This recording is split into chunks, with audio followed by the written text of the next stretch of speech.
a podcast! The Xbox controller. Yeah, but they're stepping into what everyone wants more. I do like the idea. I do kind of find it interesting that they're trying to still make it different by including the tablet pad. Yes. Like they're kind of trying to throw the DS kind of stuff that they're throwing into the console, which is kind of nice because personally I've lost my DS and I'm kind of missing it.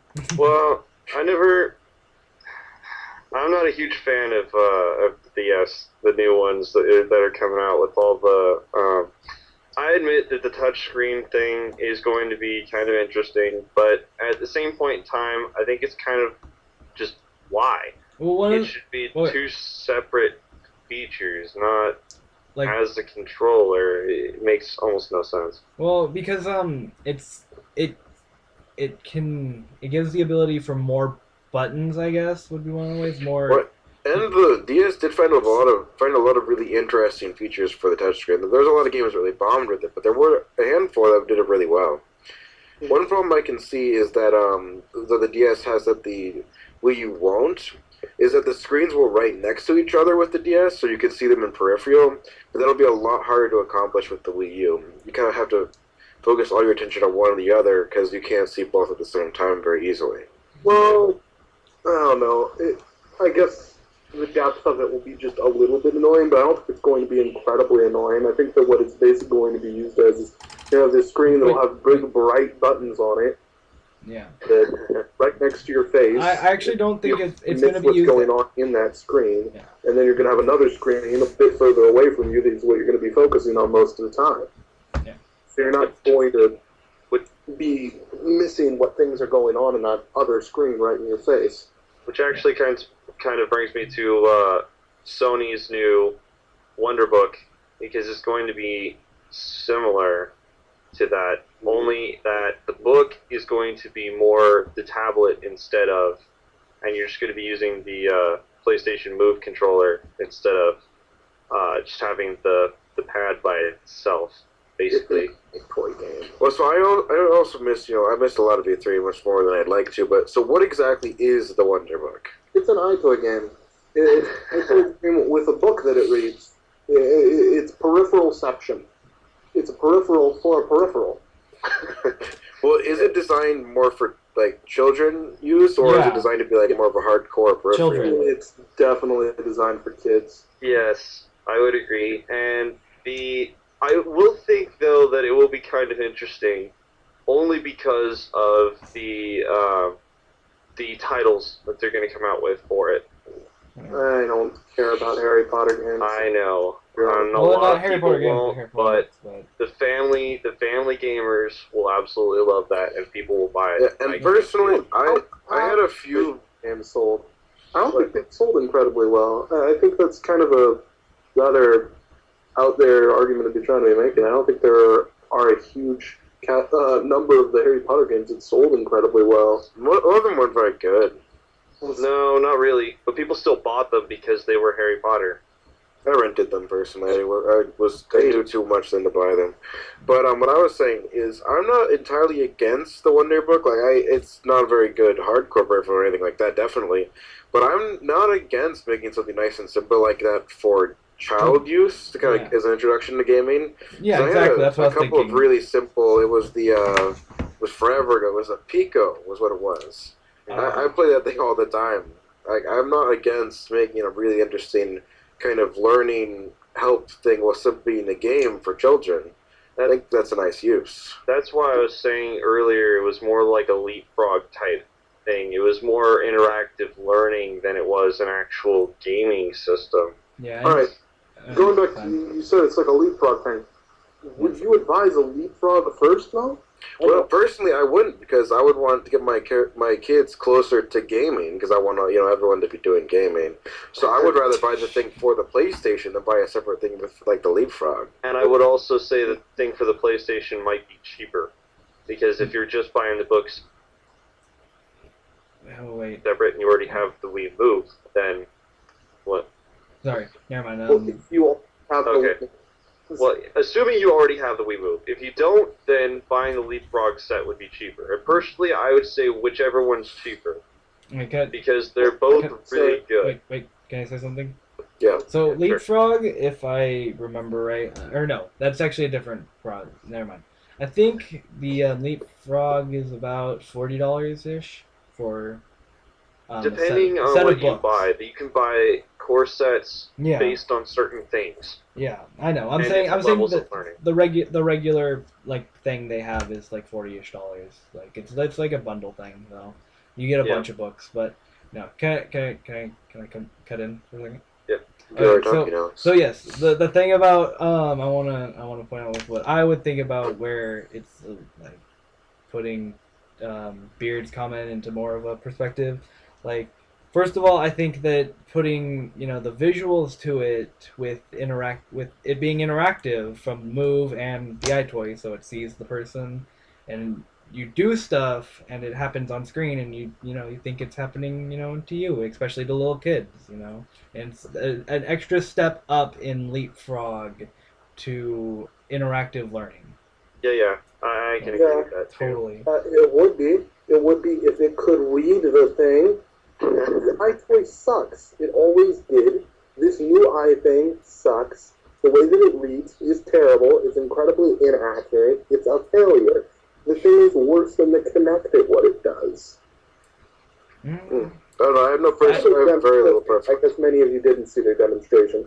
It took them like 3 solid minutes to get them to read. I did see that, and it's still in early stages, kind of like the Kinect They're is not still gonna- in early stages. Like all motion controls are, it's only been around Yeah. for so long.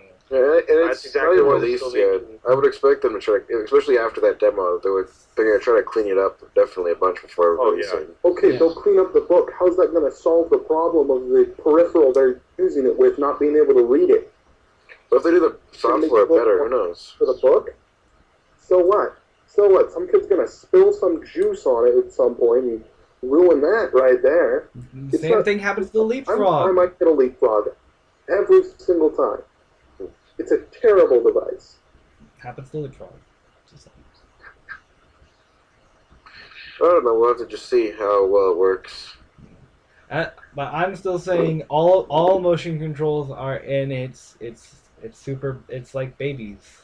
It's babies. They're all baby It's stages, babies. yes. It needs to be they're taught. making more peripherals for your motion control peripherals. I'm not saying they're doing the right thing, Useless. Josh. I'm saying they're doing something.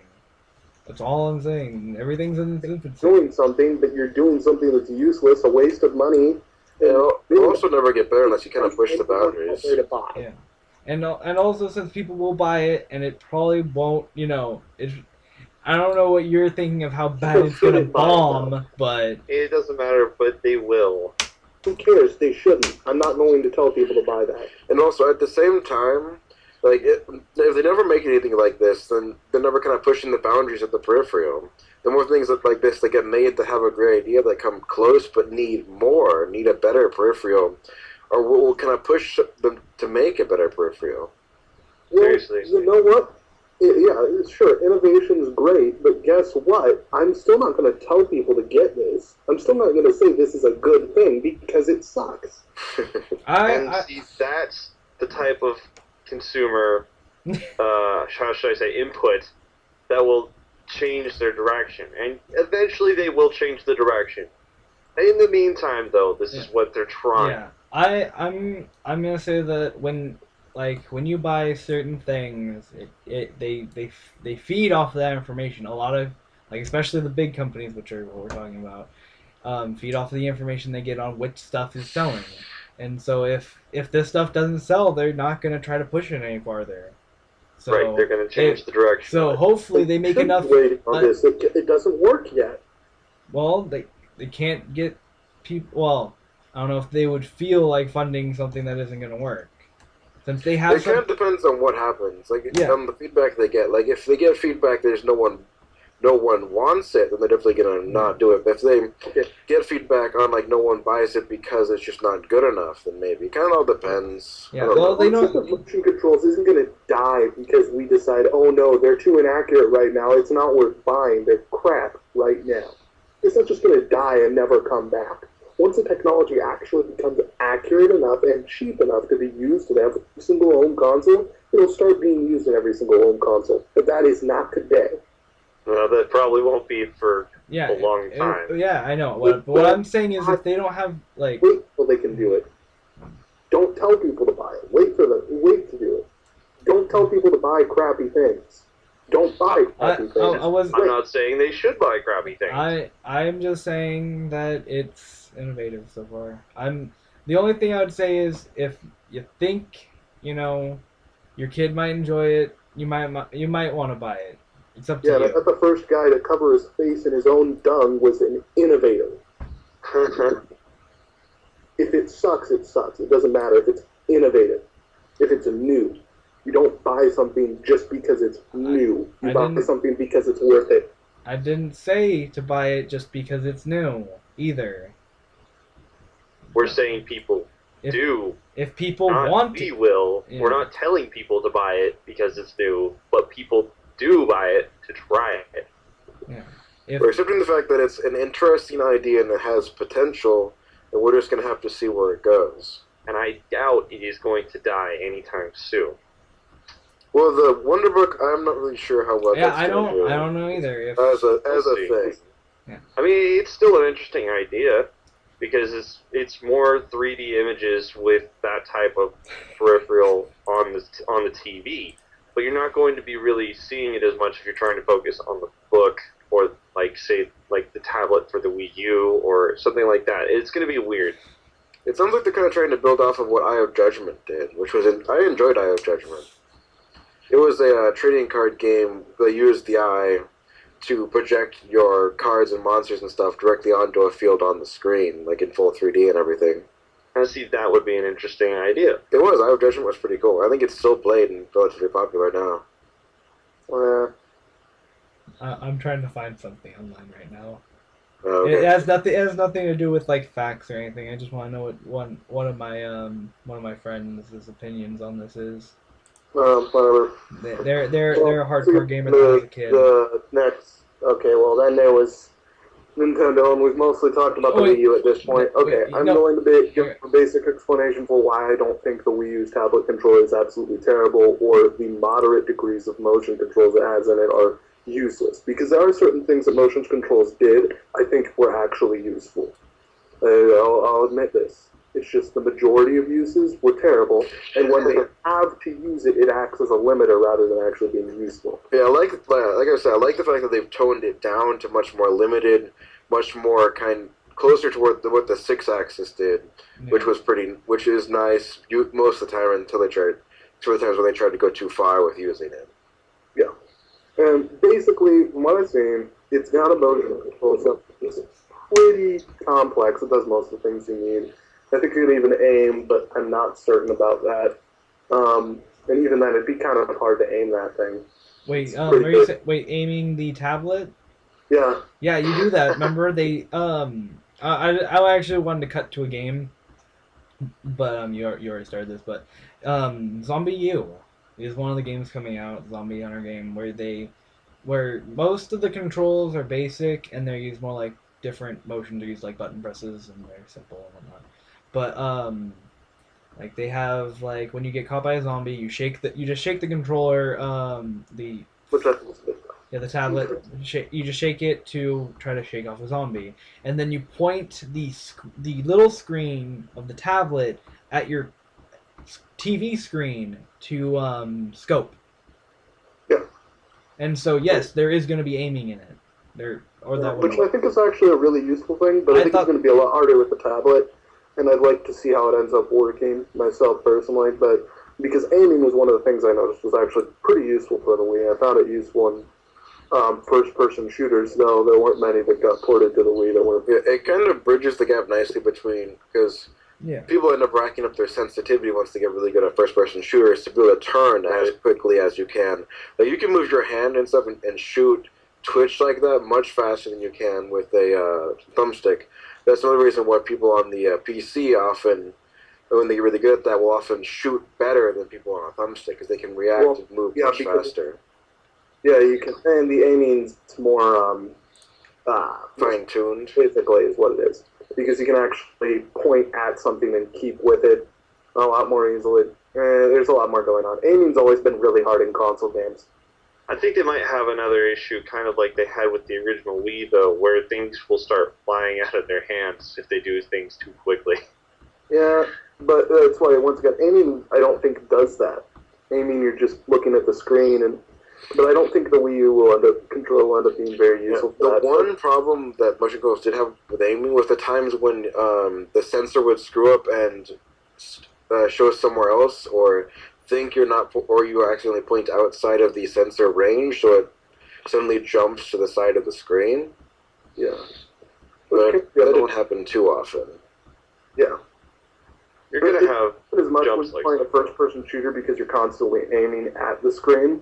Yeah, instead of putting it down, putting it back up, putting it down. Yeah.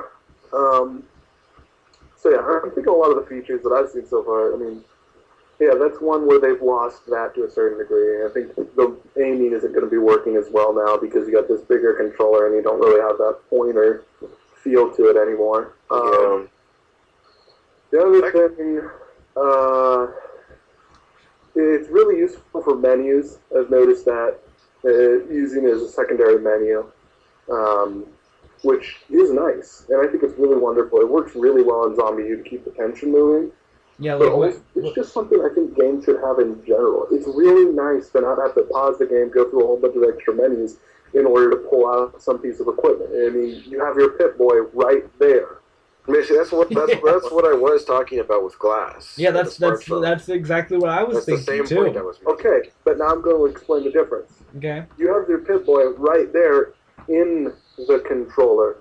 Yeah, but you probably still have to detach one hand to do it. But yes, it is more convenient. But it's just Xbox's way of doing it without having to add a tablet to their controller. right. Yeah, that's but expensive. it's basically but because of that, it's a feature that's never going to get used.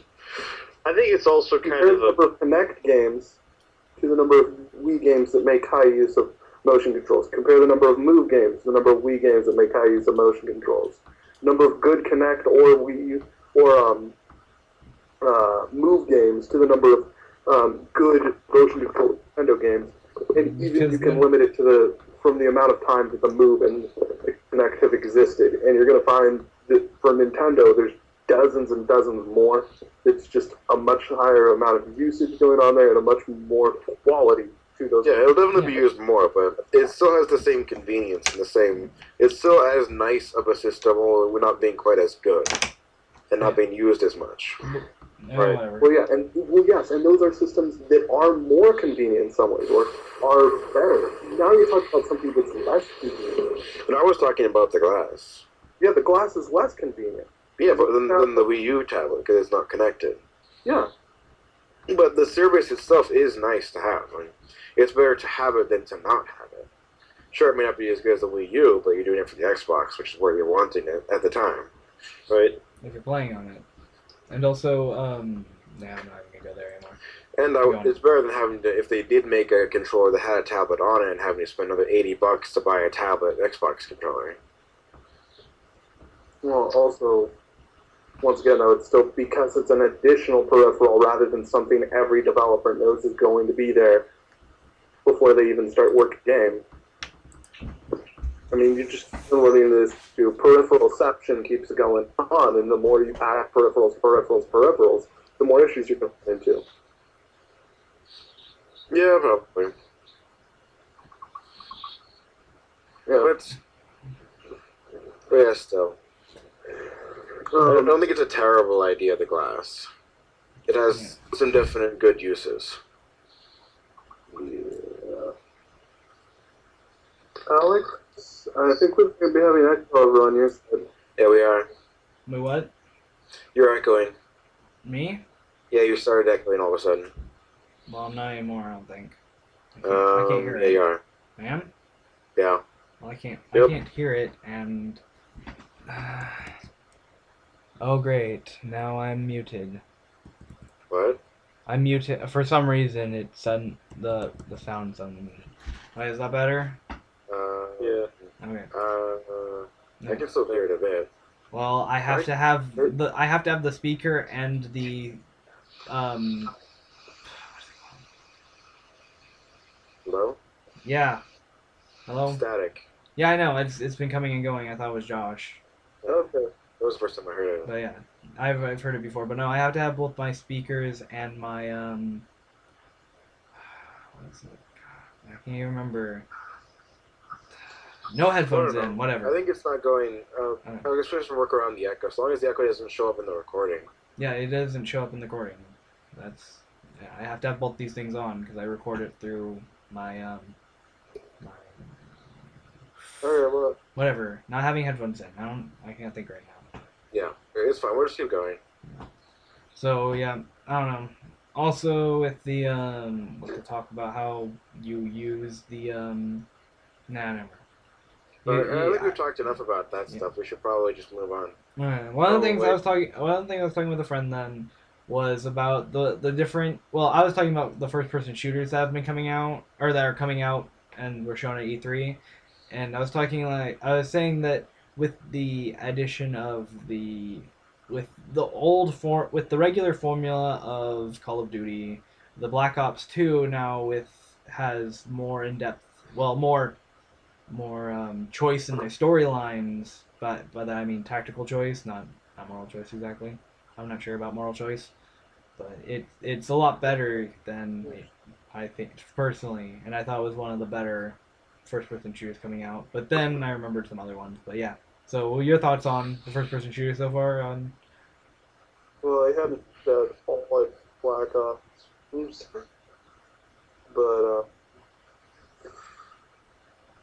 I've always liked the Halo games, so that's probably one thing for me. Total agreement. yeah, I don't know. I still am one of those people that are like since Bungie isn't doing it, it's not gonna be as The only issue I have with the Halo 4 is that they're not following the book storyline. exactly that's Well, the was story. Onyx the only shell world? That was the only world they found. Well, then they found a new one. That's the thing.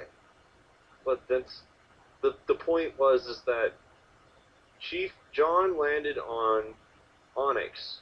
Whoa, whoa, whoa. That was Josh, Yeah. and by Josh I mean Bad City. I'm reading his name off of the chat. Okay, we're good now. Okay. Um, anyway, he landed on Onyx after what was the ship they were on? It was At the end 3. uh, Yeah, yeah. Oh, the games have been following the same story as the books? books started following the story. The third game was actually First Strike, which was the third book. And then after First Strike, they landed on Onyx, where they were starting the Spartan war program. Oh, I assumed that they were separate stories. Where, like, I thought the books were all prequels. Well, the first two, the Flood, which was the first one, started on the first Halo game. Well, actually, no, I take that back. The Flood was the second one. Reach was the first one, where the whole Spartan program started. And then that's why they did Reach as a prequel after Halo 3. Okay, I didn't know that the games and books have been kind of following each other. No, it starts from Mars. There's the whole part in fact because Mars is Ares. Okay, Yeah, technically the Spartan 2 trained on- program started on Reach. The Spartan Yeah, for Reach. yeah. And then Okay, so I do kind of disapprove of the fact that if they have been following the books, then Yeah. if they're breaking away from the books, I'm kind of a little bit disappointed in that. Yeah, that's but Bungie did have some say what happened in the books. And then after they hit 4, they basically took their hands off of it because they went further in the storyline than what the games were going to go. And then that's why they're still kind of following it because of the Shield world, but it's not at all the same. Besides that, there was no new race. They only found Sentinels, like what you found in the Flood areas. Well, yeah, but then I don't know. It's kind of a hands up between that. It's okay that they're branching off because I mean, if they're branching off and it's not Onyx, then it's okay to find something else. Exactly. And that's why I'm not totally upset about it. It's just if they were, they should be following the books. But then at the same time, you also said that they kind of stepped away from the books, so True. it's kind of okay then.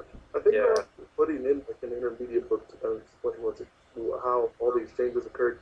So I don't really think this is as big of a deal as It's not really that big of a deal. That's why I'm not too upset about it. I'm just Okay. saying it would have been better. Yeah. It would have made more sense.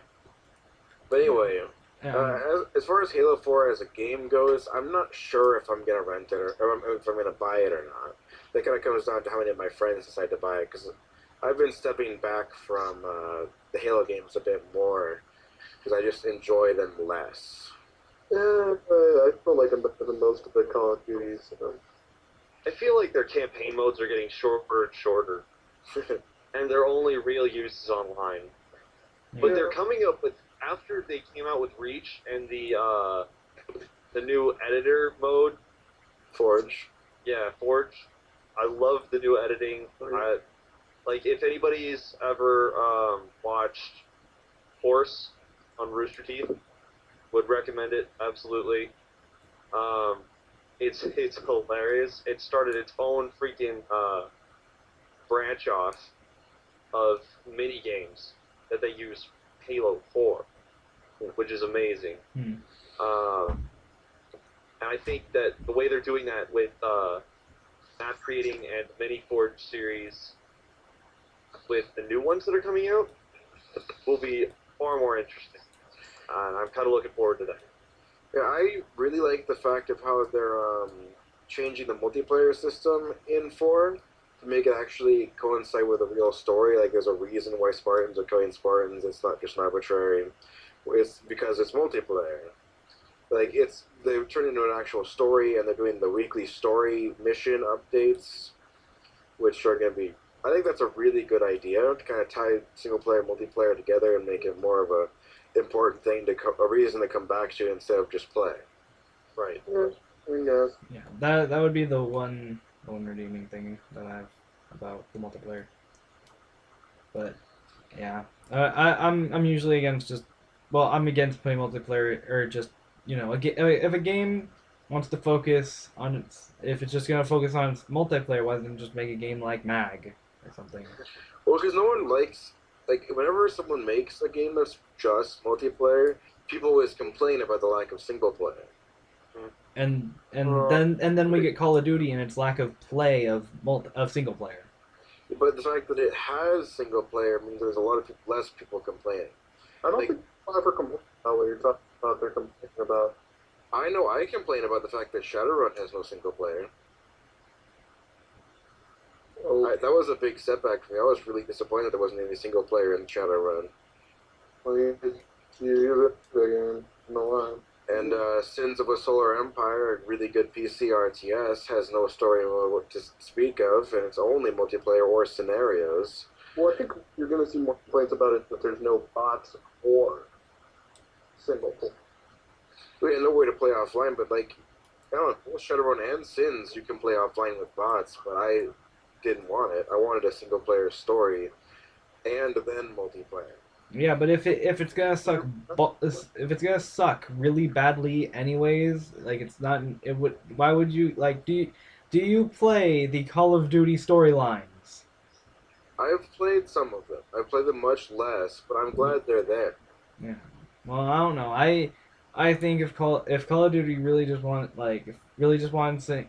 multiplayer, it should make some kind of multiplayer thing. Well, I also don't think that But- it's the way they end up developing the Call of Duty games, because normally they end up coming up with a bunch of concepts for the single player, which they then reflect into the multiplayer and back and forth. Mhm. To really get rid of one of those two elements really wouldn't work as a game anymore. I don't like their single play at all. Yeah.